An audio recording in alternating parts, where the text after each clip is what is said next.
Tiny, where is the best place to learn? Okay, back in my day, there was 5 motivational speakers in the world that were your class as good, and it would cost you a fortune to actually do it. So in some senses, when you pay, a considerable amount of money, you tend to learn a lot more because you basically know, okay, it's taken me months to save up. But one of the rules that I remember Tommy Hopkins said, he said, look, in any of these speakers, there's always going to be something that you can learn, even if you don't like the speaker. So what I tend to say to people is find yourself 5 or 10 different motivational speakers or business coaches, YouTube, things like that. I used to have a collection, I did go overboard, I had a collection of 10,000 cassettes. And so with one of my businesses I had, which was a caravan yard, I would be driving maybe 10 hours, a day, 3 or 4 days a week. So I would listen to 40 or 50 hours of motivational and business. And I just repeat it. I mean, sometimes I shouldn't litter, but sometimes, you'd listen to a speaker for 5 minutes and just go, no, there's not much, throw it out the window. So you've got to basically go, all right, who do I like? Who do I respect? Who do I want to be like? So you end up adopting some of their personalities, some of their traits. If you listen, it's like friends, you have your best friend, 10 years later, you've got a lot of their traits because that's what you like about them. And so you end up copying and pasting. If you ever watch 2 people in a conversation that like each other, they'll mimic each other's body language. I love watching people's body language. It's one of my personal hobbies.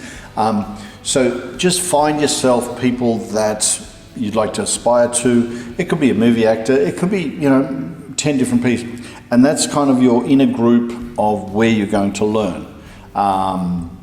Find them on YouTube. But once again, it's also the discipline of doing it every single day, and whether it's 15 minutes. Like I say to people, if you run a normal screen on your computer, have a secondary one.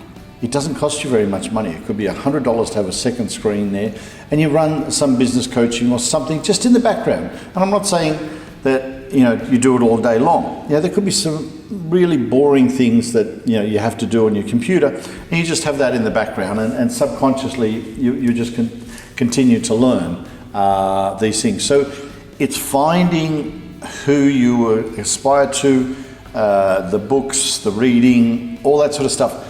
This is where people find it, sorry for saying it, but they don't understand. 90% plus is always going to be why. 10% is how. 10% is how to run your business. How do you do your bookwork? The 90% is why that pushes you to do the bookwork on time, that pushes you to do the quotes on time, or whatever the business is. So you've constantly got to be feeding. It's like those baby birds. You've got to constantly be feeding them all the time. You know what your job is. The bird knows what its job is. It's got to go and find some worms and bring them back. The motivation is there's 10 of them. The other couple there, they've got one. They're watching TV, they're doing a bit of, internet, Googling, showing each other, look at these birds over there, So, but these ones are going flat chat. Yes, they do get a break when all the birds fly off and, they'll start having little grandchildren later on. But then they know they got to restart again. So the moral of the story is find people that you want to aspire to, and that's the easiest way of learning.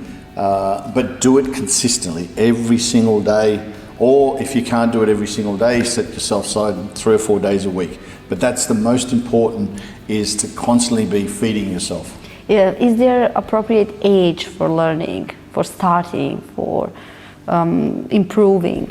Where to start? When to start? I apologize. Well, when to start is when you've decided that you want to go down this path.